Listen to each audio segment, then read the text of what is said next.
Lutfi Dervishi, Shqipëria voton kur shifrat nuk janë ashtu si duket, raportohen, në çdo zgjedhje flitet për bojkot të votuesve, ndërkohë që e kundërta është e vërtetë. Disa media raportojnë për një pjesëmarrje të ulët në zgjedhjet e sotme, duke lënë të kuptohet se zgjedhësit bojkotuan procesin, por faktet tregojnë krejt të kundërtën. Në Shqipëri janë regjistruar 3.7 milion votues, por në vend jetojnë realisht rreth 1.8 milion votues, duke përjashtuar diasporën që ka votuar për herë të parë këtë vit. Edhe censusi i fundit, nëse i besojmë, tregon se këtu jetojnë 2.4 milion banor, pra përfshir segmentin 9-18 vjeç.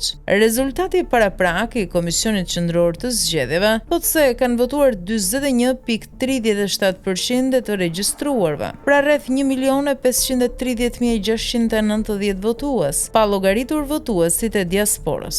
Kjo përfaqëson rreth 85% të votuesve në vend, një përqindje që konkuron pjesëmarrja në rajon dhe në Bashkimin Evropian. Shifrat në një raportim pa kontekst të gënjejnë. Minimumi kanë votuar 85%. Shqiptarët mund t'i akuzosh për çdo gjë, por jo që nuk votojnë.